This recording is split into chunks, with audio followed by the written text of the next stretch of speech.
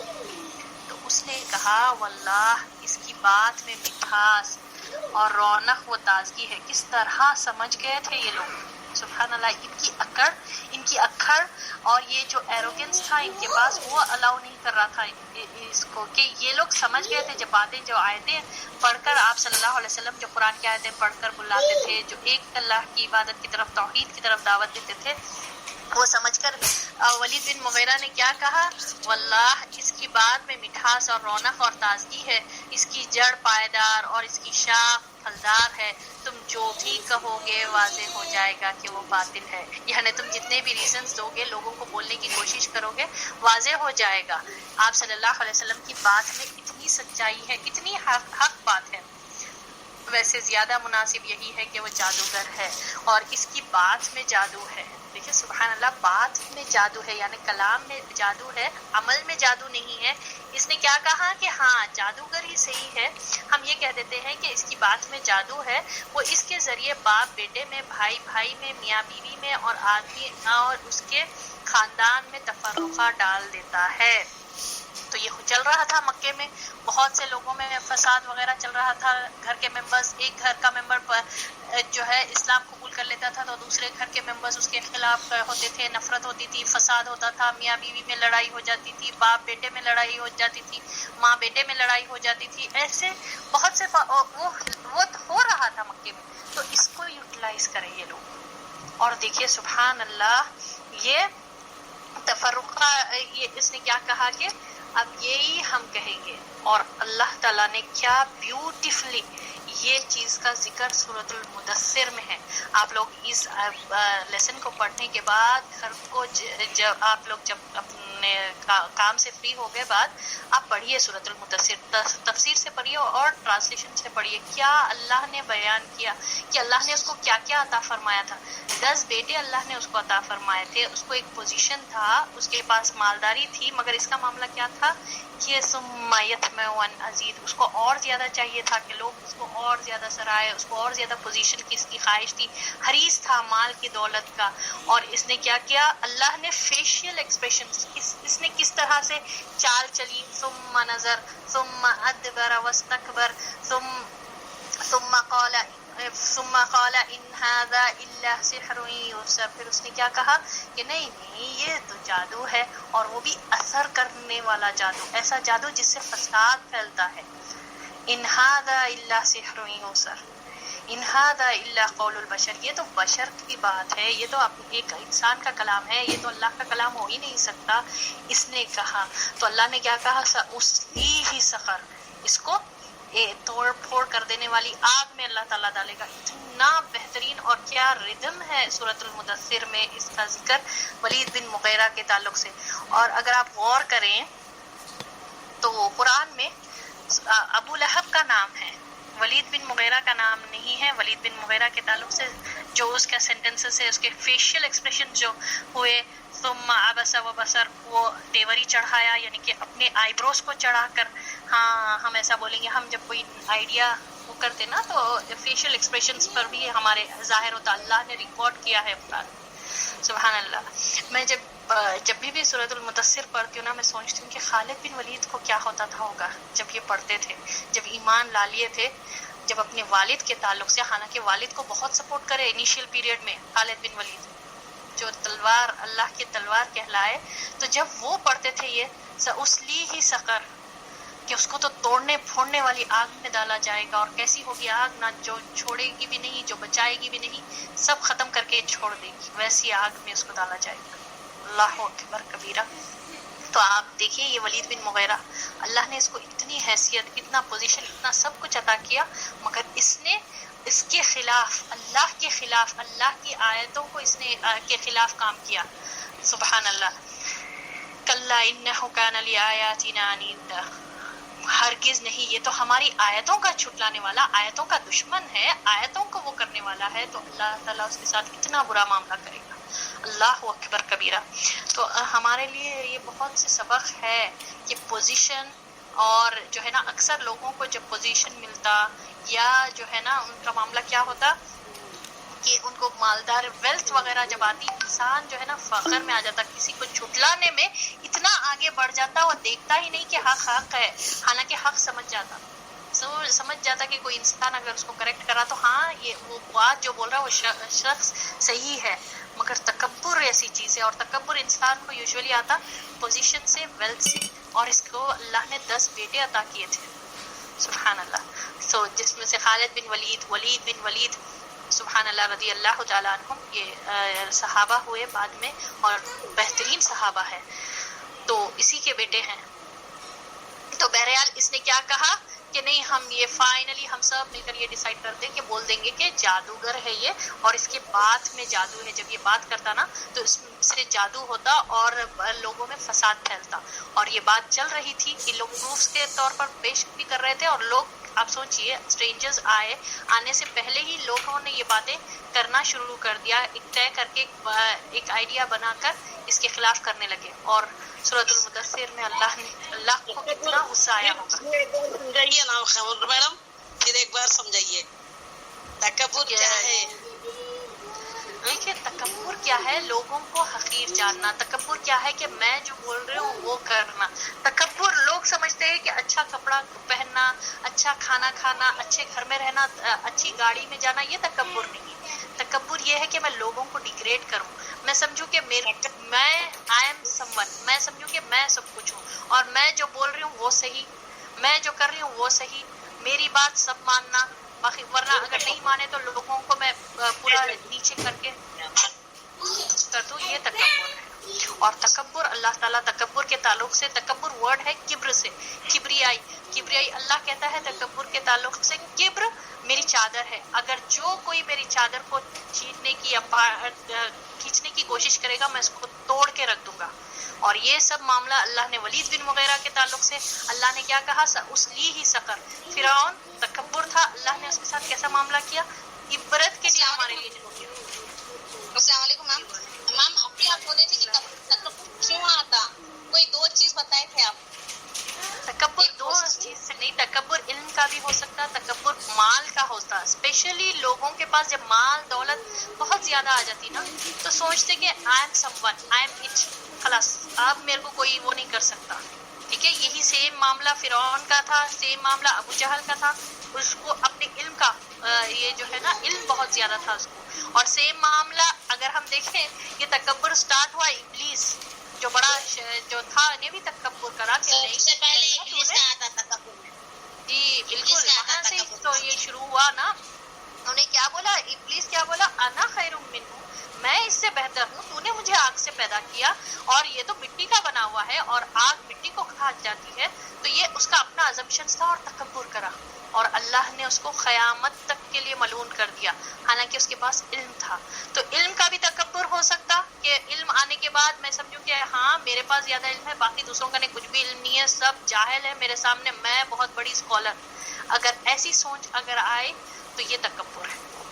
اور تکبر کرنے والے کو اللہ تعالیٰ دنیا میں سزا دیتا. وہ ہر لیول، جو جیسے لیول کا تکبر کر رہا، کوئی اگر مال پا کر کوئی ویلتھ کا تکبر ہے، اللہ نے اس کو بہت زیادہ عطا فرمایا ہے، مال دولت زیادہ دیا، بڑے بڑے بلڈنگز کا مالک ہے، ملینئر ہے، کروڑ پتی ہے، اور اس کو اس کا فخر ہے اور اس کا تکبر ہے، تو پھر اللہ توڑ دے گا. اس کو ٹیمپرری طور پر اللہ تعالیٰ دیکھتا کہ کب وہ سدھرے گا، کب پلٹے گا.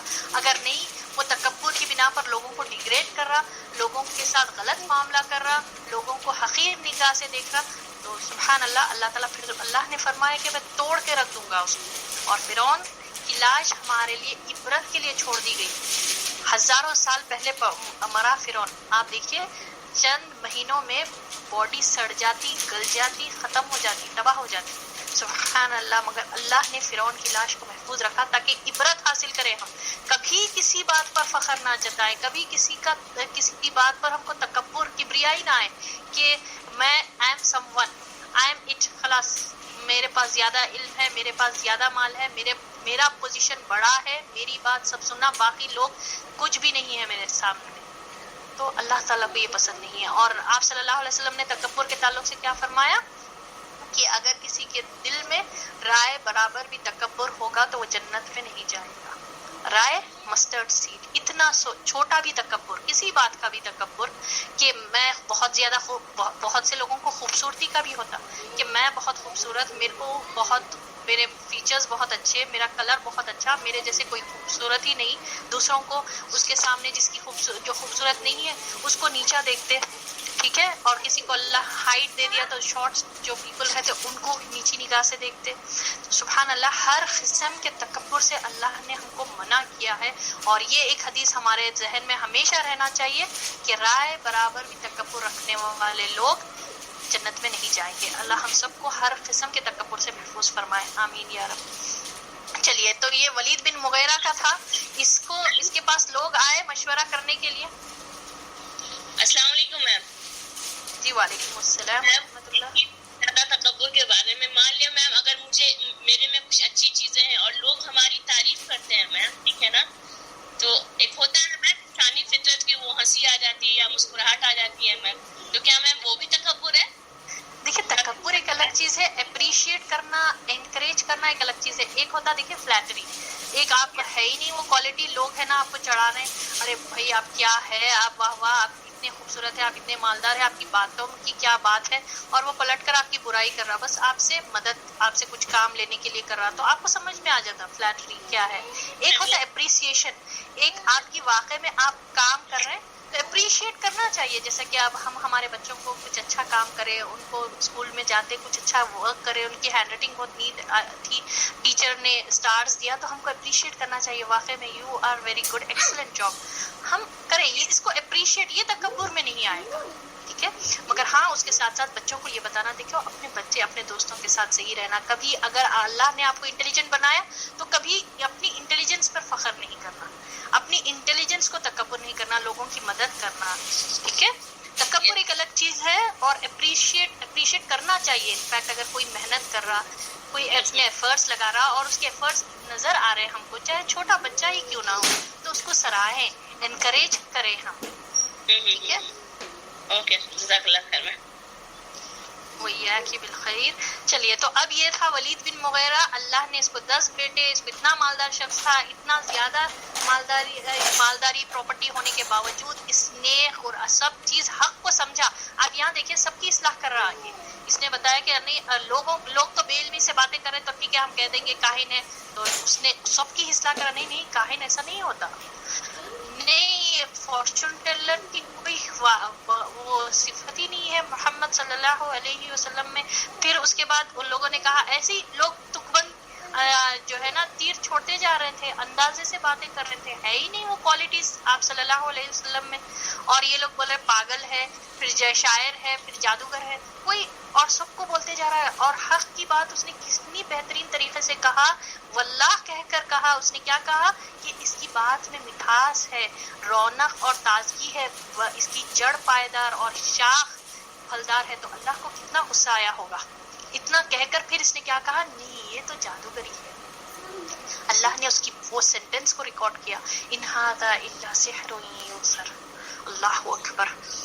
میں وہ جب بھی پڑھتی ہوں نا، وہ ولید بن مغیرہ کی یہ سیرت میں جو میں وہ پورا نقشہ سامنے آ جاتا کہ اللہ اکبر، اس نے کس طرح سے میٹنگ کری اور لوگوں نے اس کو اتنا بڑا پوزیشن دیا اور اللہ نے اس کے ساتھ کیا معاملہ کیا. چلیے، تو اب کیا ہوا اس کے بعد؟ تو اب یہ بات طے کر کے لوگ وہاں سے اٹھے اور انہوں نے حج کے لیے آنے والوں کی راہ میں بیٹھنا شروع کر دیا. اب یہ بات طے ہو گئی، ٹھیک ہے. اب پوری ٹیم پوری یہی بات پہ کہ جادوگر ہے، یہ بات بولیں گے. یہ پورا طے کر کے وہاں سے اٹھے. اور جب حج کے لوگ آنے لگے حج کے لیے، تو لوگ کیا کرے، راہ میں بیٹھنا شروع کر دیا. اب جو بھی ان کے پاس سے گزرتا اس سے آپ صلی اللہ علیہ وسلم کی بات ذکر کرتے اور ڈرا دیتے. نتیجہ یہ ہوا کہ لوگوں نے آپ صلی اللہ علیہ وسلم کو دیکھنے اور سننے سے پہلے ہی آپ صلی اللہ علیہ وسلم کا معاملہ جان لیا. اللہ اکبر.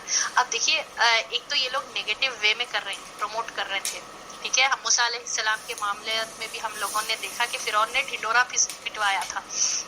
جاؤ جا کے نکارے بجاؤ اور بڑے بڑے ایکسپرٹس جادوگر کو لے کر آؤ موسیٰ علیہ السلام کے خلاف. تو لوگ نہیں ڈھنڈورا پیٹے تھے پورے. جا کر یہ فرعون بھیجا تو فرعون کے لوگ ہی فرعون کے آرمی والے لوگ جا کر بولے کہ دیکھو یہ موسیٰ ہے رسول ہونے کا دعویٰ کر رہے ہیں اور ہمارے پاس کون بڑے بڑے ایکسپرٹ ہے. تو اب ایک طرح سے پروموٹ کر دیے نا موسیٰ علیہ السلام کو. اسی طرح یہاں پر محمد صلی اللہ علیہ وسلم سے ملنے سے پہلے ہی یہ لوگ کیا کرے, یہ لوگ غلط نیت سے لوگوں کو جا کر بولے دیکھو ایک ایسے شخص ہے جن کا نام محمد ہے, وہ ہے نا آپ کو قرآن پڑھ کر سنائیں گے, آیتیں پڑھ کر سنائیں گے, تو ان کی بات نہیں سننا, وہ جادوگر ہیں, بہرحال لڑائی فساد کرتے. تو لوگوں کو پہلے ہی, اب بہت سے لوگوں کو نہیں معلوم تھا ہوگا ان میں سے, اب لوگ ہے نا, اب جب جس کا چرچا زیادہ ہو رہا تو لوگ ہے نا تھوڑے الرٹ ہو جاتے, تھوڑا جاننے چاہتے کہ آخر کیا معاملہ ہے. تو بہرحال یہ لوگ تو نیگیٹو وے میں کرے مگر انفیکٹ ہوا وہ پازیٹیو. اور سبحان اللہ نتیجہ یہ ہوا کہ لوگوں نے آپ صلی اللہ علیہ وسلم کو دیکھنے اور سننے سے پہلے ہی آپ کا معاملہ جان لیا. اس کے بعد جب حج کے دن آ گئے تو نبی صلی اللہ علیہ وسلم نے حاجیوں کے مجموعے اور ڈیروں میں جا جا کر انہیں اسلام کی طرف بلانا شروع کیا.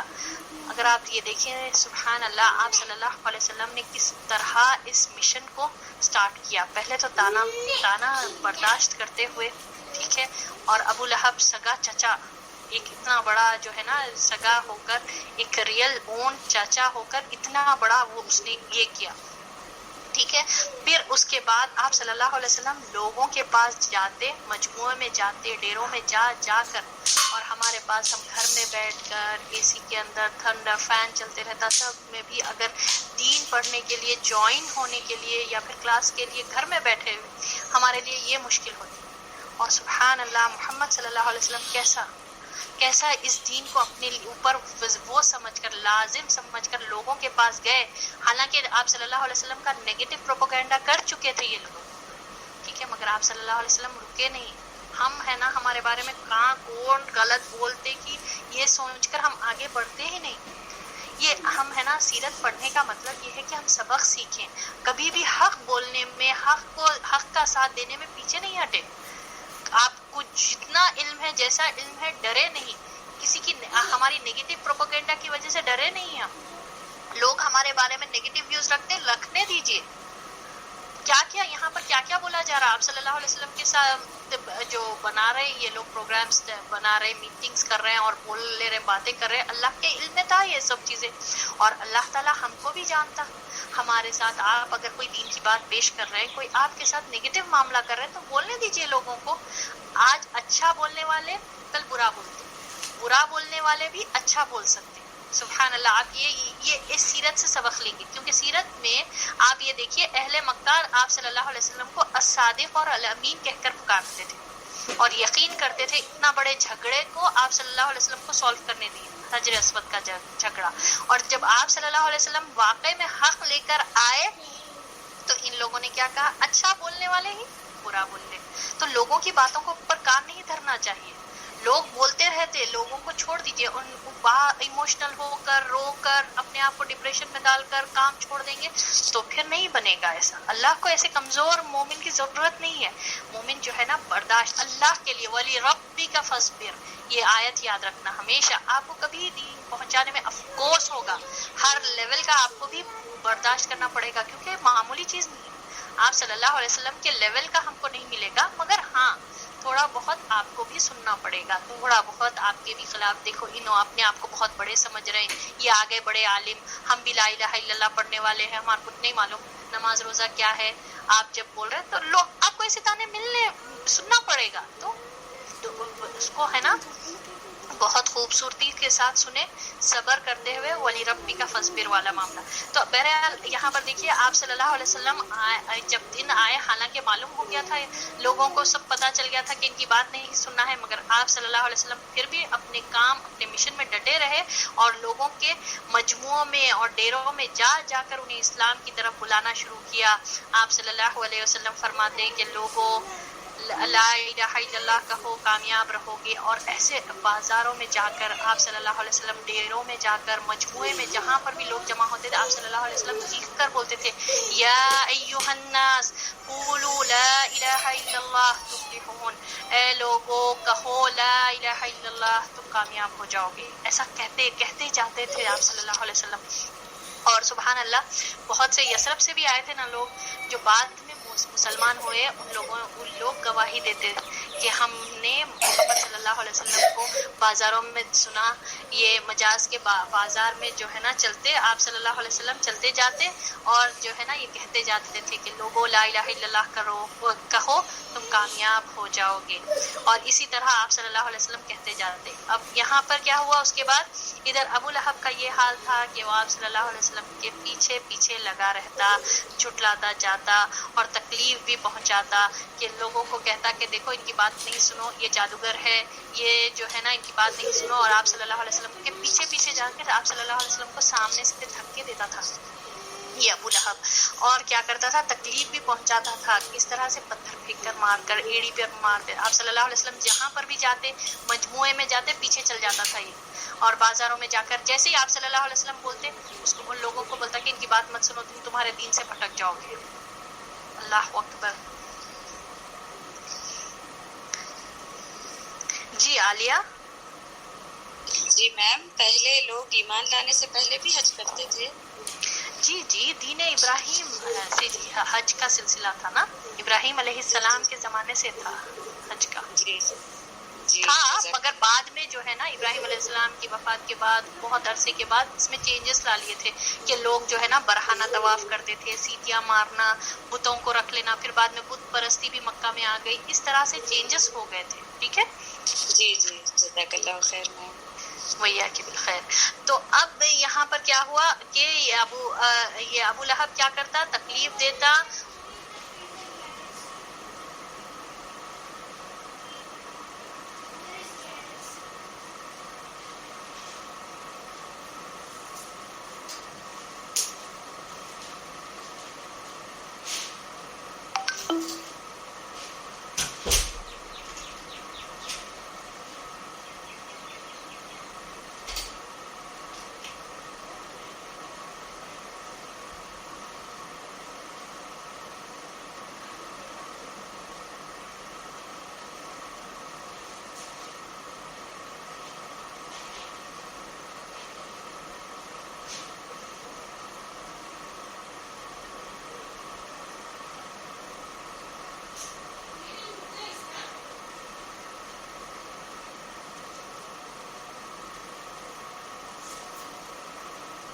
پکارتے چلے جاتے تھے کہ اے لوگو یا ایھا الناس قولوا لا الہ الا اللہ تفلحون، اے لوگو لا الہ الا اللہ کہو تم فلاح پاؤ گے. یہ کہتے جاتے تھے آپ صلی اللہ علیہ وسلم. اور اس طرح اس حج سے جب حجاج واپس ہوئے تو پورے عرب میں نبی صلی اللہ علیہ وسلم کا چرچا پھیل گیا. یعنی آپ صلی اللہ علیہ وسلم اب لوگ واپس ہوئے تو سب لوگ جا کر بات کریں گے نا، تو آپ صلی اللہ علیہ وسلم کا چرچا مشہور ہو گیا. اطراف میں، مکہ کے اطراف کے علاقوں میں بھی آپ صلی اللہ علیہ وسلم کو لوگ پہچاننے لگے. اگر آپ یہاں پر تھوڑا اور ڈیپ پوائنٹ دیکھیں گے تو قرآن میں ابو لہب کا نام کا سورہ ہے، نام آیا تھا کیونکہ یہ رشتہ دار تھا. ٹھیک ہے، آپ صلی اللہ علیہ وسلم کا سگا چچا تھا. اس کے باوجود اس نے مخالفت کی، تکلیف پہنچائی، اذیتیں دی. تو اللہ تعالی، اور دیکھیے اللہ تعالیٰ کو یہ کتنا سخت ناگوار گزرا کہ اس کی وجہ سے بہت سے لوگ پیچھے ہٹے. اور بعد میں لوگوں نے یہی کہا کہ چچا ہی ایسا ہے، چچا نہیں مان رہا تو ہم کیوں مانیں گے. بہت سے لوگوں کا ایسا معاملہ تھا. تو اللہ کو اس کی حرکتیں اتنی بری تھی کہ اس کو وہیں پر اللہ تعالیٰ نے سورۃ اللہب نازل فرمایا. اس کی حرکتوں پر ایک تو سگا چچا ہونے کے باوجود ہیلپ کرنے کی بجائے، سپورٹ کرنے کی بجائے، اس نے اتنی زبردست طریقے سے مخالفت کی، دشمنی پر اتر آیا. ٹھیک ہے، تو اللہ نے نام، اب ولید بن مغیرہ کا نام نہیں ہے. ابو جہل بھی کم دشمنی میں نہیں تھا، آگے ہم پڑھیں گے. یہ تو اتنا زیادہ دشمنی کرا کہ جب یہ مرا، بعد میں ہم دیکھیں گے، تب آپ صلی اللہ علیہ وسلم نے کہا کہ یہ میری امت کا فرعون تھا. تکبر اتنا زیادہ تھا اس میں، تو یہ بھی دشمنی میں بہت آگے رہا. تو سبحان اللہ، مگر اللہ نے ذکر نہیں فرمایا. یہ جسٹ بیکاز اس میں تھوڑا سمجھنے کی بات ہے، حکمت ہے اس کے پیچھے کہ اللہ کو کتنا سخت ناپسندیدہ ہوا اس کا عمل، اور یہ ریلیشن ہونے کے باوجود اس کے اتنی حرکتیں، اس کے اتنے برے، اور اتنی بدترین موت یہ مرا کہ کوئی اس کے قریب ہی نہیں آتے تھے. مال اور دولت پر، اولاد پر بہت فخر تھا اس کے، کچھ بھی اس کے کام نہیں آیا. اللہ اکبر. ایک سبق ہے سب کے لیے، ہم سب کے لیے، اور سیرت پڑھنے کا مطلب ہی یہی ہے کہ ہم سبق سیکھیں اس سے. بہرحال یہاں پر اب ہمارا دوسرا ٹاپک شروع ہو رہا، مقابلے کی مختلف تدبیریں. یعنی اب یہ لوگ آئیڈیاز، پلانز بنانے لگے کہ آپ صلی اللہ علیہ وسلم سے کس طرح سے مقابلہ کیا جائے. حج کے بعد جب قریش اپنے گھروں کو واپس آ کر مطمئن ہو چکے تو انہوں نے اس مسئلے کے مکمل حل کی طرف توجہ دی اور غور و فکر اور باہمی رائے مشورے سے کئی تدبیریں طے کی، جن کے متعلق ان کا اندازہ تھا کہ ان سے اسلامی دعوت کا کام تمام کیا جا سکتا ہے. اور وہ تدبیریں کیا ہیں ہم پڑھیں گے. تو سبحان اللہ، پہلے تو نیگیٹو پروپیگنڈا کر دیے تھے. بہرحال محمد صلی اللہ علیہ وسلم کا نام اب مشہور ہو چکا تھا، آس پاس کے علاقوں میں بھی حج کی وجہ سے لوگ آئے تھے وہاں پر، اس وجہ سے. اور دوسرا کیا ہوا پھر اس کے بعد جو ہے نا، اب یہ لوگ جب حاجیاں چلے گئے، اچھا کوئی معاملہ نہیں ہوا، کچھ ایسے فساد وغیرہ نہیں ہوا، خوشی حاجیاں جب واپس ہو گئے تو اب یہ لوگ کیا کرے، قریش کے لوگ پھر سے میٹنگ کر کے اب ان کے خلاف کچھ جو ہے نا مقابلہ کرنا چاہیے. مختلف تدبیریں، پلانس اور آئیڈیاز بنائے، جن میں سے مختصراً یہ ہے: ہنسی اڑانا، تحقیر اور استہزاء میں زیادتی کرنا، یعنی میکنگ فن، لوگوں کو حقارت کرنا، مذاق کرنا. اور ایسے ہی ہوتا نا کہ بعض وقت کوئی انسان کچھ کام کر رہا، آپ اس کے اوپر ذرا ہنس دیں، ٹھیک ہے. اگر ایک چھوٹا بچہ بھی کچھ بات بول رہا، ٹھیک ہے، ایک پوم پڑھ رہا اور اس کی جو ہے نا بولنے میں غلط ہے، تو اگر آپ ہنس دیں تو وہ رک جاتا، وہ کام نہیں ہوتا، ٹھیک ہے. اور یہ انسانی فطرت، نیچرل ہے. اگر آپ انسان نے کچھ کام کر رہے ہیں اور اس کے کام جو ہے نا غلط ہو رہا تو آپ ہنس دے رہے ہیں اس پر، یا پھر نہیں ہو رہا پھر بھی اس کا مذاق اڑانے میں ہنس رہے، تو وہ انسان وہ کام چھوڑ دیتا. تو یہ ایک پلان ان لوگوں نے بنایا، ہنسی اڑانا اور مذاق اڑانا، استہزاء کرنا، میکنگ فن یہ کرنا، اس میں زیادتی کر دیا. اور اس کا مقصد یہ تھا کہ رسول اللہ صلی اللہ علیہ وسلم اور مسلمانوں کے حوصلے ٹوٹ جائیں. چنانچہ وہ آپ صلی اللہ علیہ وسلم کے بارے میں کہتے، جس کا یہ ہے قرآن کی آیتیں ہیں یہ. اور کیا ہے وہ آیتیں کہ یہ لوگ کیا کہتے تھے کہ یہ اس پر جادو کر دیا گیا ہے، شاعر ہے، پاگل ہے، کاہن ہے، اس کے پاس شیطان آتا ہے، جادوگر ہے، جھوٹا ہے، بناوٹی ہے وغیرہ. اور جب آپ صلی اللہ علیہ وسلم کو آتے جاتے دیکھتے تو غصے اور انتقام کی نظر سے یوں دیکھتے گویا کھا جائیں گے، اور حقارت آمیز لہجے میں کہتے، یہی ہے جو تمہارے خداؤں پر انگلی اٹھاتا ہے. کمزور صحابہ رضی اللہ تعالیٰ عنہم کو دیکھتے تو کہتے، یہ لو تمہارے پاس زمین کے بادشاہ آ گئے ہیں. ارے یہی ہیں جن پر اللہ نے ہم سب کو چھوڑ کر احسان کر دیا. یعنی اس طرح سے یہ باتیں بناتے تھے، اس طرح سے مذاق اڑاتے تھے. ان لوگوں نے کیا کیا، پہلے تو مقابلے کے لیے فرسٹ کام جو کرے ہنسی اڑانا، مذاق اڑانا، استہزاء کرنا، یہ ان لوگوں کا معاملہ تھا. اور یہ کر کے کیا کرے پھر یہ لوگ، اور کیا کہنے لگے آپ صلی اللہ علیہ وسلم کو، کیا کہنے لگے، جادوگر ہے، جھوٹا ہے، اس کے پاس شیطان آتا ہے، بناوٹی ہے، شاعر ہے، پاگل ہے، کاہن ہے. کہاں وہ القاب جو اتنے آپ صلی اللہ علیہ وسلم کو ان لوگوں نے دیے تھے، اور کہاں یہ باتیں. جیسے جس کو حق ماننا نہیں رہتا نا، اس کے لیے دوسرے طریقے اپناتا انسان. یہ یہاں سے آپ کو پتہ چلتا سیرت سے. ایک حق بات، اتنی بہترین خیر خواہی کا یہ آپ صلی اللہ علیہ وسلم نے لے کر آئے تھے ان کے لیے، مگر ان لوگوں نے کیا کیا کہ ان لوگوں نے مذاق اڑا کر، اور سوچے بڑے بڑے القاب ہیں، چھوٹے القاب نہیں ہیں. آپ صلی اللہ علیہ وسلم کا کیریکٹر اتنا اچھا ہے، آپ اور ہم رہتے تو کب کی چھوڑ کر بھاگ جاتے تھے، نہیں ہو سکتا بول کر. سبحان اللہ، بہت ٹف مشن تھا. آپ صلی اللہ علیہ وسلم کا ایک آسان نہیں تھا.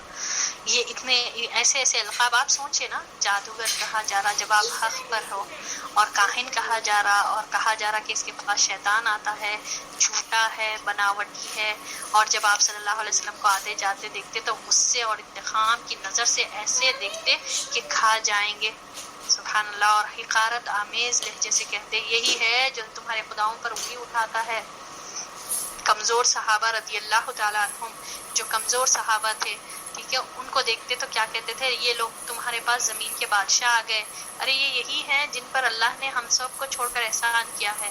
ان کا نقشہ اللہ نے قرآن میں یوں کھینچا ہے، سورۃ المطففین کی آیت ہے، ان الذين اجرموا كانوا من الذين امنوا يضحكون واذا مروا بهم يتغامزون واذا انقلبوا الى اهلهم انقلبوا فكهين واذا رأوهم قالوا ان هؤلاء لضالون۔ اللہ فرماتا ہے مجرم ایمان لانے والوں کی ہنسی اڑاتے ہیں، اور جب ان کے پاس سے گزرتے تو انہیں آنکھیں مارتے تھے، اور جب اپنے گھروں کو پلٹتے تو مزے لیتے ہوئے پلٹتے تھے، اور جب انہیں دیکھتے تو کہتے کہ یہی لوگ ہیں جو گمراہ ہیں، حالانکہ انہیں ان کا نگران بنا کر نہیں بھیجا گیا۔ سبحان اللہ۔ سورۃ المطففین میں اللہ نے اس کا ذکر فرمایا ہے کہ یہ کس طرح سے معاملہ کرتے تھے، اور اللہ کیا کرے گا قیامت کے دن، فَالْيَوْمَ الَّذِينَ آمَنُوا مِنَ الْكُفَّارِ يَضْحَكُونَ، تو اس دن، قیامت کے دن، آج صبر کر لیں، آج تھوڑا یہ ان کے ساتھ یہ معاملہ ہو رہا، تو فَالْيَوْمَ الَّذِينَ آمَنُوا مِنَ الْكُفَّارِ يَضْحَكُونَ، تو ایمان والے کافروں کو دیکھ کر ہنسیں گے، عَلَى الْأَرَائِكِ يَنظُرُونَ، وہ تکیوں پر بیٹھے ہوئے مسندوں پر بیٹھ کر دیکھیں گے، اللہ تعالیٰ دکھائے گا برداشت ان کے صبر کا، اور اللہ تعالیٰ پھر اس کے بعد کی آیت ہے حل ثُوِّبَ الْكُفَّارُ مَا كَانُوا يَفْعَلُونَ، کیا ان کو مل گیا ان کی پنشمنٹ کی سزا، یعنی کہ ان کے جو حرکتوں کی سزا، ان کی جو پنشمنٹ تھا ان کو مل گیا؟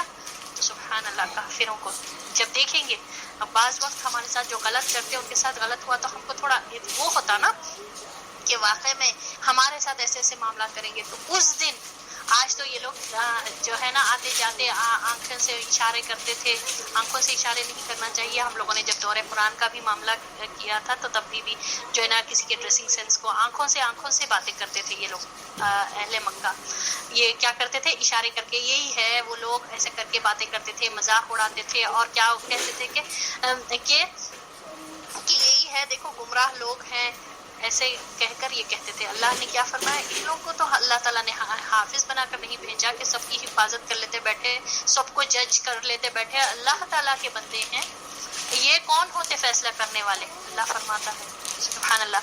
اور اس کے بعد مشرکین نے اس ہنسی مذاق اور تانا زنی کی اتنی کثرت کی کہ خود نبی صلی اللہ علیہ وسلم کی طبیعت اس سے متاثر ہوئی، جیسا کہ اللہ کا ارشاد ہے وَلَقَدْ نَعْلَمُ أَنَّكَ يُضِيقُ صَدْرُكَ بِمَا يَقُولُونَ، ہمیں معلوم ہے کہ ان کی باتوں سے آپ صلی اللہ علیہ وسلم کا سینہ تنگ ہو رہا ہے، یعنی انسان ہے آپ صلی اللہ علیہ وسلم، آپ صلی اللہ علیہ وسلم کو بھی ایموشنلی ہرٹ ہوتے تھے، آپ صلی اللہ علیہ وسلم بھی اپسیٹ ہوتے تھے، غمگین ہوتے تھے ان کی حرکتوں کی وجہ سے، اتنے بڑے آتے جاتے تانے، کوئی آتے جاتے تانے مار رہے ہیں، مذاق اڑا رہے ہیں، تو آپ سوچئے کیسا آپ صلی اللہ علیہ وسلم کا دل ہوتا تھا۔ تو اللہ نے پھر حل بھی بتایا، کیا حل بتایا، پھر بتایا کہ اس کا اثر کیسے جائے گا اور ثابت قدمی کیسے آئے گی۔ چنانچہ اللہ نے فرمایا قرآن میں فَسَبِّحْ بِحَمْدِ رَبِّكَ وَكُن مِّنَ السَّاجِدِينَ، تم اپنے پروردگار کی حمد کے ساتھ اس کی تسبیح کرو اور سجدہ کرنے والوں میں سے ہو جاؤ۔ وَاعْبُدْ رَبَّكَ حَتَّى يَأْتِيَكَ الْيَقِينُ، اور اپنے رب کی عبادت کرتے رہو یہاں تک کہ موت آ جائے۔ اب تکلیف ہوتی تھی آپ صلی اللہ علیہ وسلم کا دل، سینہ بھی تنگ ہوتا تھا باتوں سے، تو سبحان اللہ، تو اللہ نے حل بتایا کیا کرنا چاہیے، کثرت سے اللہ کا حمد و ثنا کریں اور اللہ کے لیے سجدے میں جا کر اللہ کی عبادت کریں، اللہ سے مانگے اور اللہ ہی کی عبادت کریں حتیٰ کہ موت آ جائے، یعنی یقین ہو جائے یہاں جب تک کہ اتنا اللہ کی عبادت کرے. ہمارے لیے بھی سبق ہے. کبھی ایسا معاملات ہوتے کہ گھر والے ہماری بات نہیں سمجھتے, ہم خیر خواہی کے ساتھ ان کی طرف جاتے, وہ ہمارے پاس نگیٹو ریئیکشنز دیتے, ہم کو تکلیف پہنچاتے, دل اتنا وہ ہوتا ہمارے, اور تکلیف دل کو ہوتی نا, جب دل کو تکلیف ہوتی ہمارے فیشیل ایکسپریشنز ایک دم مایوس ہو جاتے, اپسیٹ ہو جاتے ہم. تو اس کا اللہ تعالیٰ نے سلیوشن کیا بتایا؟ بہت زیادہ اللہ کی حمد و ثنا کرنا چاہیے. اللہ سنتا ہے, دیکھتا ہے, جانتا ہے, معلوم ہے اللہ کو. تو بہرحال آپ صلی اللہ علیہ وسلم کا بھی سینہ تنگ ہو رہا تھا, آپ صلی اللہ علیہ وسلم بھی غمگین ہو رہے تھے. اللہ نے کتنی بہترین تسلی دی کہ ہمیں معلوم ہے, اللہ کہہ رہا ہے تسلی دے کر کہ ہمیں معلوم ہے کہ آپ ان کی باتوں کی وجہ سے آپ کا سینہ تنگ ہو رہا ہے. تو آپ کیا کریں کہ اللہ کی حمد زیادہ کریں اور اپنے رب کی اتنی عبادت کریں یہاں تک کہ موت آ جائے. اور پھر اللہ نے اور کیسی تسلی عطا فرمائی, سبحان اللہ. سورۃ الحجر کی ہی آیت ہے, اِنَّا كَفَيْنَاكَ الْمُسْتَهْزِئِينَ, کہ ہم آپ صلی اللہ علیہ وسلم کے لیے استہزاء کرنے والوں کے معاملے میں کافی ہیں. اللہ کی کتنی بہترین تسلی آئی ہے, سبحان اللہ. یہ آیت پڑھے تو آپ صلی اللہ علیہ وسلم کی کتنی تسکین ہوئی ہوگی کہ اللہ کافی ہے. ان کو وہ لوگ جو مذاق اڑا رہے نا, ان کے لیے اللہ کافی ہے, اللہ ان کو دیکھ لے گا. اور اللہ آگے فرماتا ہے جو اللہ کے ساتھ دوسروں کو معبود ٹھہراتے ہیں انہیں بہت جلد نتیجہ معلوم ہو جائے گا. یعنی حجت تمام کرنا تھا, حجت تمام ہوئی تک آپ صلی اللہ علیہ وسلم صبر کرے تو ان کو بہت جلد پتہ چل جائے گا. ایسا نہیں ہے کہ اللہ تعالیٰ ان کو چھوڑ دے گا. اپنے رسولوں کے ساتھ اللہ نے جو وعدہ کیا ڈیفینیٹلی اللہ پورا کرے گا. سورۃ الابراہیم میں اللہ تعالیٰ اس بات کو فرماتا ہے, اللہ اکبر, کہ اللہ اپنے رسولوں کے ساتھ جو وعدہ کیا اس کے ہرگز خلاف نہیں کرے گا. ان اللہ عزیز ذو انتقام, اللہ تعالیٰ زبردست ہے, بہت بڑا ریونج لینے والا ہے. اللہ اکبر, اللہ نہیں چھوڑے گا. اللہ کے چنے ہوئے بندے, خاص بندے, اور یہ تو محمد صلی اللہ علیہ وسلم تمام انبیاء کے لیڈر ہیں, امام الانبیاء ہیں. تو سبحان اللہ, آپ صلی اللہ علیہ وسلم کو ایک کے لیے بھی بہت ٹف تھا, تکلیفیں ہو رہی تھی, اتنے بڑے بڑے تانے, چھوٹے القاب نہیں ہیں, کاہن, جادوگر, پاگل. آپ کو کوئی پاگل بولے, آپ دیکھو پلٹا کے 10 بار آپ بولتے پاگل, پھر اس کے ساتھ ساتھ خاندان والوں کو تمہارے باپ پاگل, تمہارے بیٹے پاگل, تمہاری اولاد پاگل, یہاں تک بھی پہنچ جاتے. اتنا ہم کو اپنے آپ سے وہ ہے. جی جی. تو بہرحال بتانے کا مقصد یہ ہے کہ دین کے معاملے میں, دنیا کے معاملات میں تو ہم بہت زیادہ لے لیتے بھائی, ہم لوگوں کو پلٹا کر جو ہے وہ کر لیتے, مگر دین کے معاملے میں آپ لوگوں کے ساتھ خیر خواہی کا معاملات کر رہے ہیں, آپ بہت اچھا رہ رہے ہیں لوگوں کے لیے صرف اللہ کے خاطر, کیونکہ اللہ کا حکم ہے کہ بندوں کے ساتھ اچھی بات کرو, بندوں کے ساتھ آپ احسان کر رہے ہیں. مگر لوگ پلٹا کر آپ کو توڑتے, آپ کو تکلیف پہنچاتے, آپ کا مذاق اڑاتے, تو آپ کیا کریں؟ اللہ اکبر, اللہ پہ بھروسہ رکھیں, اللہ کافی ہے مذاق اڑانے والوں کے لیے. یہ آیتیں پڑھیں گے تو ہم کو تسلی ہوگی نا, آپ یہ قرآن سمجھیں گے. اور سبحان اللہ, دیکھیے قرآن اور سیرت کتنا سائڈ بائی سائڈ چلتی. اگر قرآن پڑھیں گے آپ کو یہ سیرت نہیں معلوم رہے گی کہ یہ کب آیت نازل ہوئی, یہ کون سے کانٹیکسٹ میں آئی, کیا بات ہے, اس کے پیچھے وجہ کیا ہے, اور ہم کو کس طرح امپلیمنٹ کرنا ہے. یہ جب تک آپ جانیں گے نہیں تو قرآن تو آپ کے حلق سے نیچے نہیں اترے گا. یہ تو بس آپ کی زبانی وبلی آپ پڑھ رہے ہیں, اور سبحان اللہ اس پر بھی اجر ہے, اس پر نہیں ہے یہ نہیں کہوں گی میں, کیونکہ آپ صلی اللہ علیہ وسلم نے فرمایا کہ الف پر 10 نیکیاں ہیں. نیکیاں تو آپ کے سیو ہو رہے ہیں, مگر ہماری زندگی کس طرح بدلے گی, ٹھیک ہے, یہ بھی وہ ہوگا نا, یہ بھی میٹر کرتا کہ ہم کو کیا کرنا چاہیے اگر کبھی ہمارے ساتھ ایسے معاملات پیش آئے. اور سبحان اللہ اب تو بہت زیادہ آگے ہم بہت بڑے بڑے چیلنجز کی طرف پہنچنے والے ہیں. اللہ تعالیٰ جب تک ہم کو حیات دے اور اللہ تعالیٰ ہم کو ایمان کی بہترین حالت میں رکھے, اپنے رحمت کے خاص سایوں میں ہم سب کو رکھے. مگر آگے اطراف میں ماحول جو ہے نا بدلتے جا رہا ہے, آپ کو چیلنجز آئیں گے, تو زندگی کیسی گزارنی چاہیے. جو قرآن اور جو ہے نا سنت کی ٹیچنگز پر عمل کرتے نا, تو سبحان اللہ ان کی زندگی مطمئن رہتی, چاہے کتنے بڑے بڑے ٹاسک رہنے دو, ان کے چہرے پر ہمیشہ مسکراہٹ رہتی. اور وہ کیا وجہ سے رہتے؟ کیونکہ اللہ کی رضا میں راضی, اللہ میں تیری طرف سے دی ہوئی ہے, تیری مرضی کی زندگی گزار رہی ہوں اور میں راضی ہوں, یہ تیرا فیصلہ ہے, میں راضی ہوں اس پر. سبحان اللہ. یہ ہمارا جب ایٹیٹیوڈ ہوگا نا زندگی کے ساتھ، آپ زندگی سے محبت کریں گے، اطراف کے لوگوں سے آپ کو محبت ہوگی. آپ کو کون کچھ کر رہے وہ جا کر آپ کو انویسٹیگیٹ کرنے کی، سیکریٹس میں لوگوں کو پہنچا کر یہ کرنے کی کوئی بات کی ضرورت نہیں رہے گی.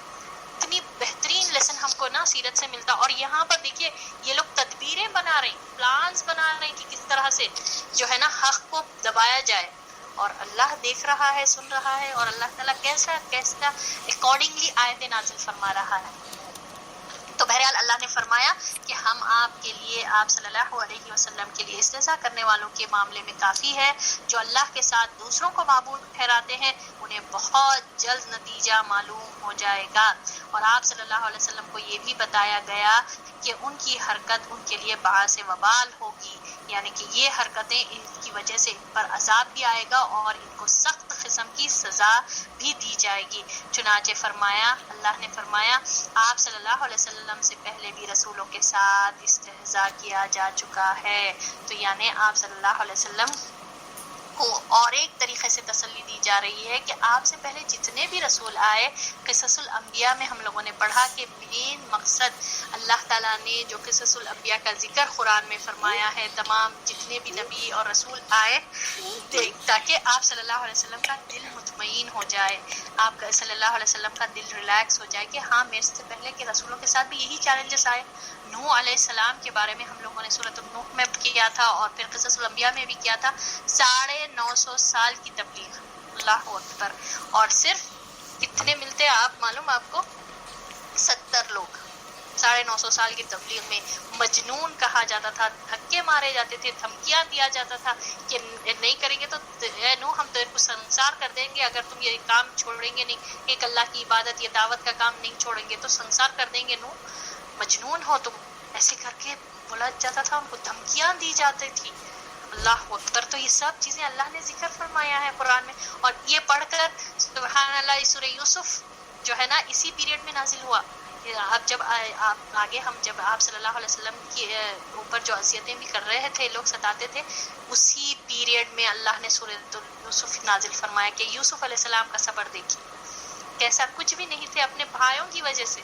تو کتنا آپ صلی اللہ علیہ وسلم کے دل کو مطمئن ہوا ہوگا، آپ سوچیے، اسے امیجن کریے. اور ہمارے لیے بھی یہ رہنمائی ہے، یہ گائیڈنس ہے، یہ پوری قرآن جو ہے نا، جو آپ صلی اللہ علیہ وسلم پر وحی کی طرح نازل ہوئی، یہ ہمارے لیے آیا. اور اللہ نے کیا فرمایا ہے؟ ما انزلنا علیک القرآن لتشقى. اللہ نے آپ صلی اللہ علیہ وسلم پر یہ قرآن اس لیے نہیں نازل فرمایا کہ لوگ مشقت میں پڑ جائیں، لوگ اس کو بھاری سمجھے کہ کیا ہم کو پڑھنا، یاد کرنا، یہ 5 وقتی نماز پڑھنا یہ کیا ہے، اللہ کی عبادت کرنا، اللہ تعالیٰ یہ ربا سے بچنا، یہ انٹرسٹ کو چھوڑ دینا، یہ نہیں کرنا، وہ نہیں کرنا، یہ بے حیائی کی کامہ نہیں کرنا. لوگ مشقت سمجھتے اسلام کو نہیں ہے. اللہ اس لیے نہیں، بلکہ یہ تو رہنمائی ہے، یہ تو ہدایت ہے، یہ تو شفا ہے، یہ تو رحمت ہے. ہم سمجھیں گے تو اگر آپ اپنی لائف میں سے، زندگی میں سے، میں یہی کہتی ہوں میں، اور سبحان اللہ، اور یہ بہت صحیح بات ہے کہ اگر آپ نکال دیں گے نا قرآن کو، قرآن کے ٹیچنگز کو، اللہ کی عبادت کو، آپ نوویئر، آپ جانوروں سے بدتر زندگی ہو جائے گی ہماری. یہ اللہ کا بہت بڑا احسان ہے ہم پر.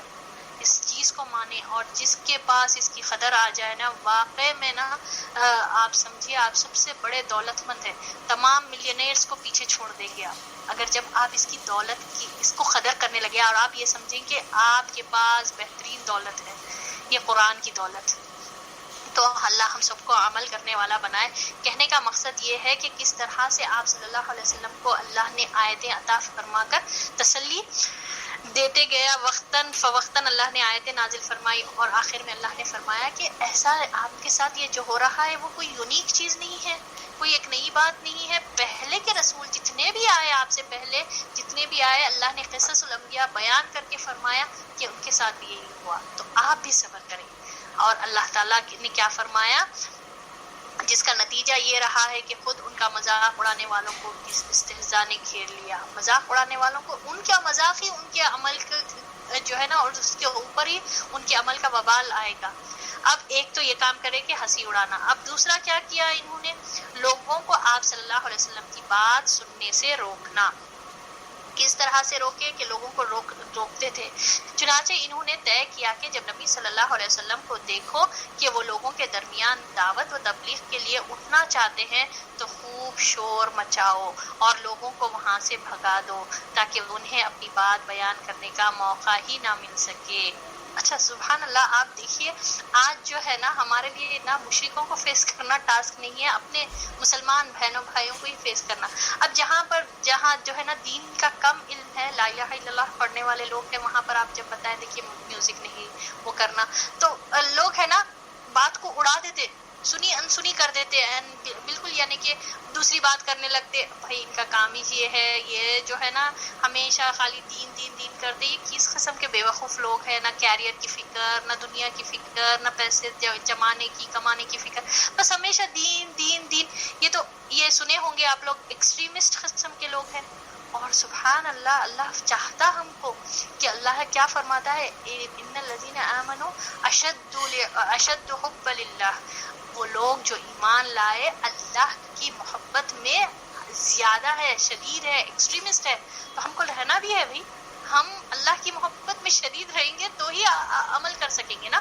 وہ پختگی کیسی آئے گی پھر، ورنہ ایمان ڈاماڈول ہو جائے گا. کبھی یہاں پر جب دین کی کلاسز اٹینڈ کریں گے بہت ایمان ریفریش، روح کو غذا مل جاتی، پھر بعد میں جب دنیا کے لوگوں میں، دنیا کی محفلوں میں جب جائیں گے خلاص ان کے بن کے رہ جاتے.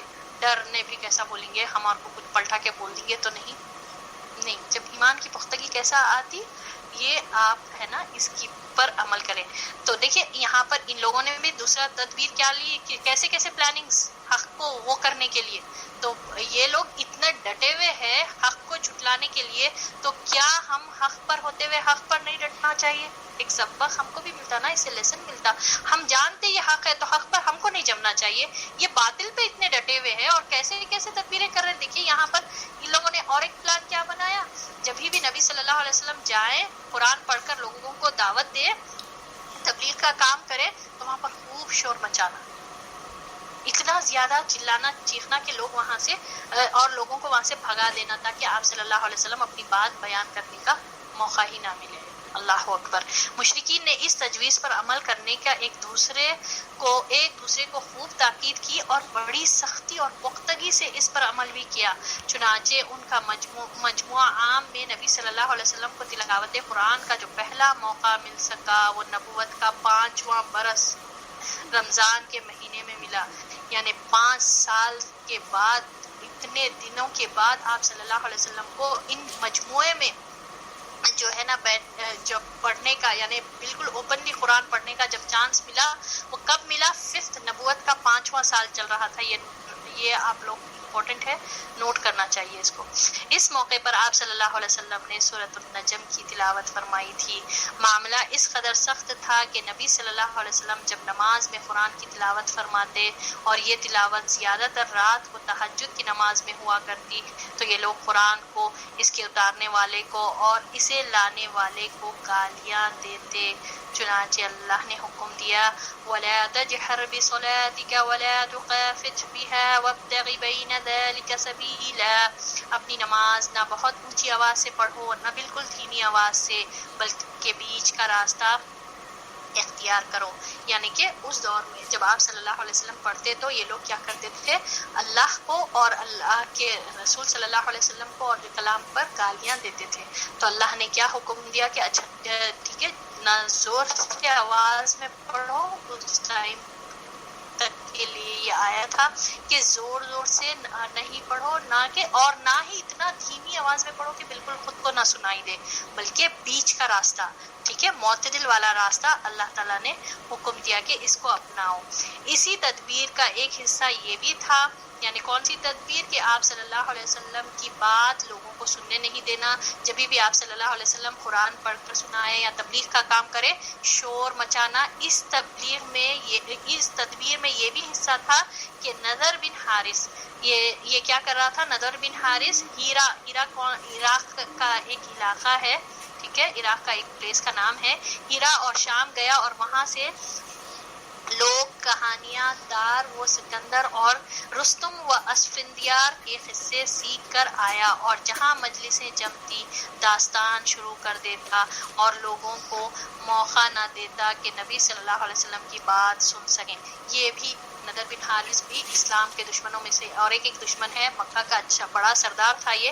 اس نے کیا کیا، یہ عراق کے کچھ علاقے جیسے ہیرا اور شام وہاں پر گیا اور جا کر جو ہے وہاں سے کہانیاں، داستانیں، سٹوریز وغیرہ لے کر آیا، اور کیا لے کر آیا، دارا و سکندر، یعنی بڑے بڑے جو وہ تھے فائٹرز قسم کے لوگ تھے، ان کی کہانیاں جو تھی وہ لے کر آیا، اور رستم و اسفندیار کے قصے، یعنی ایسے بڑے بڑے لوگ جو پیچھے گزر گئے ان لوگوں کے قصے کہانیاں لے کر آ کر لوگوں کو سنانے لگا، اور جہاں پر بھی آپ صلی اللہ علیہ وسلم قرآن سنانے لگتے تو یہ کیا کرتا، لوگوں کو یہ چیزیں سناتا، اور نبی صلی اللہ علیہ وسلم کی، تاکہ لوگ نبی صلی اللہ علیہ وسلم کی بات سن نہ سکیں۔ اگر پتہ چلتا کہ مجلس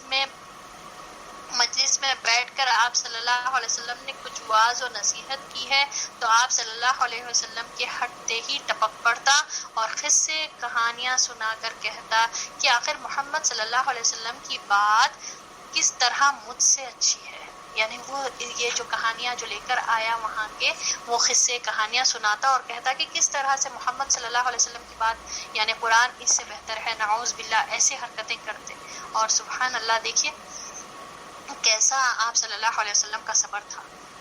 اس کے بعد اس نے ایک قدم اور آگے بڑھایا، گانے بجانے والیاں اور کنیزاں خریدی، اور جس کے متعلق سنتا کہ وہ اسلام کی طرف مائل ہو رہا ہے تو اسے کسی کنیز کے پاس لے جا کر اس کنیز سے کہتا کہ اسے کھلاؤ پلاؤ اور گانے سناؤ، اور اس شخص کو سمجھاؤ کہ محمد صلی اللہ علیہ وسلم جس بات کی طرف بلا رہے ہیں اس سے بہتر ہے۔ اللہ نے اسی بارے میں قرآن میں سورۃ اللقمان کی آیت نمبر 6 میں اللہ فرماتا ہے، وَمِنَ النَّاسِ مَن يَشْتَرِي لَهْوَ الْحَدِيثِ لِيُضِلَّ عَن سَبِيلِ اللَّهِ بِغَيْرِ عِلْمٍ وَيَتَّخِذَهَا هُزُوًا أُولَئِكَ لَهُمْ عَذَابٌ مُّهِينٌ۔ بعض لوگ کھیل کی بات خریدتے ہیں تاکہ علم کے بغیر اللہ کی راہ سے گمراہ کر دیں اور اسے مذاق بناتے ہیں، ایسے لوگوں کے لیے رسوا کن عذاب ہے۔ اللہ اکبر۔ یہ نضر بن حارث کے بارے میں ہی یہ آیت آئی تھی جو سورۃ اللقمان کی آیت ہے۔ کیا وجہ تھی؟ یہ نضر بن حارث کیا کرتا تھا کہ آپ صلی اللہ علیہ وسلم کی واعظ اور نصیحت کو بگاڑنا چاہتا تھا، فوری وہاں اس جگہ پہنچ جاتا تھا جہاں پر آپ صلی اللہ علیہ وسلم واعظ اور نصیحت کرتے، اور آپ صلی اللہ علیہ وسلم کے ہٹتے ہی وہ ٹپک پڑتا اور لوگوں کو جو ہے نا دوسرے کسی کے قصے سناتا تھا، سکندر کے اس کے قصے سناتا تھا، لوگوں کو ہے نا سننے نہیں دیتا، اور کیا کرتا تھا، کمپیئر کر کے بولتا تھا کہ میں جو بول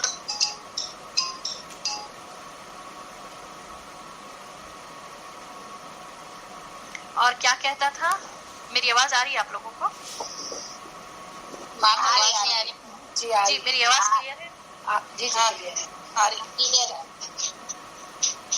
ہاں، تو یہ کیا کرتا تھا، یہ جو نضر بن حارث ہے نا، یہ کیا کرتا تھا، لوگوں کو کے سامنے قصے بیان کر کے کہتا تھا کہ اب بتاؤ کہ محمد صلی اللہ علیہ وسلم کی بات بہتر ہے یا میں جو لے کر آیا وہ صحیح ہے، یعنی لوگوں کو سننے ہی نہیں دیتا تھا، اثر ہونے ہی نہیں دیتا تھا۔ اور جب کبھی بھی کسی کا دل مائل ہوتا تھا اسلام کی طرف، وہاں پر یہ کیا کرتا تھا، ایسے گانے بجانے والیوں کو بھیج دیتا تھا اور کہتا تھا کہ ان لوگوں کو کھلاؤ پلاؤ اور گانے بجانے سناؤ تاکہ یہ لوگ نبی صلی اللہ علیہ وسلم کی بات سمجھ ہی نہ پائے۔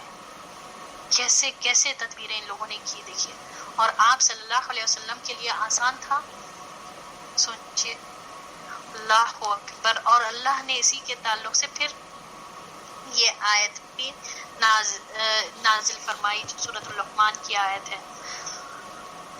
تو ہم یہیں تک رکھیں گے یا آگے کا میں اور کمپلیٹ کروں؟ جی میم، بس کمپلیٹ کر دیجیے۔ باجی میں کو کچھ پوچھنا تھا۔ جی پوچھیے۔ تو مسلمان نے جی اپنے حضور کے چاچا تھے، تو مومن نہیں تھے یہ، اس لیے تو جی یہ ابو لہب ابو لہب اسلام نہیں لایا نا، ابو لہب تو اسلام کا کٹر دشمن تھا یہ، کہ آپ صلی اللہ علیہ وسلم کا سگا چچا ہے، اس کا ذکر اب ہم کو سورۃ لہب میں ملتا نا۔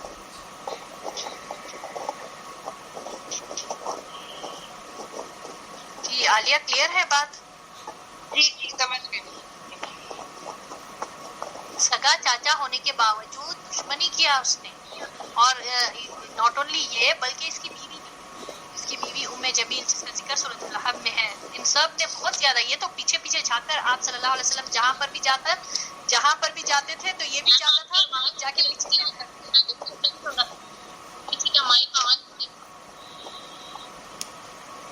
تو وہ یہ کیا کرتا تھا، پیچھے پیچھے جا کر آپ صلی اللہ علیہ وسلم کو دھکے مارتا تھا۔ آپ سوچیے، آپ ہے نا، آپ آگے چل رہے ہیں اور پیچھے سے آپ کو دھکے مارا جا رہا، آپ کتنا برداشت کرتے؟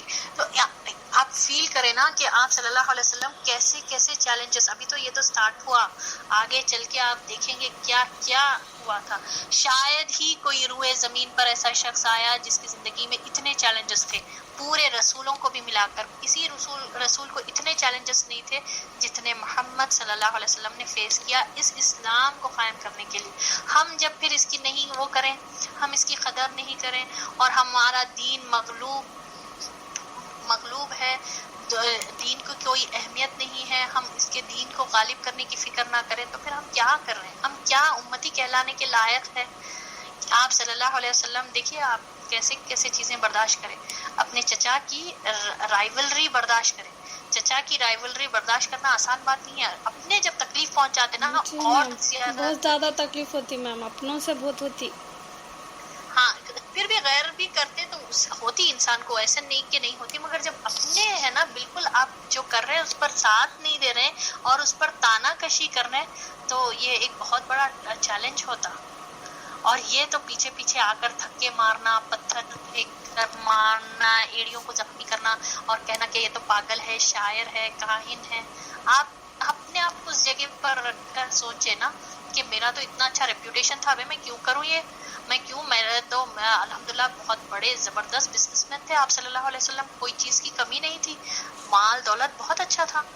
میں اپنا گھر دیکھ لوں، میری فیملی ہے، میرے بچے ہیں، بیٹیاں بیٹے تھے، بیٹوں کا تو انتقال ہو گیا تھا مگر پھر بھی بیٹیاں ہیں، اولاد ہے، بیوی ہے، سب ہے، میں کیوں کروں؟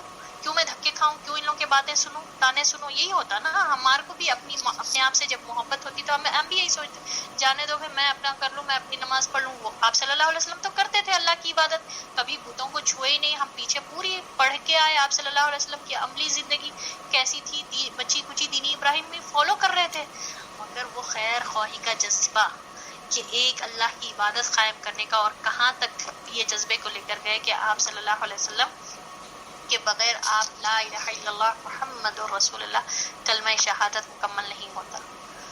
سبحان اللہ۔ یہ ہم سمجھے نا، دنیا کی محبت، مال کی محبت، اولاد کی محبت ہاں ہے، مگر ہماری پریورٹی کیا ہونا چاہیے؟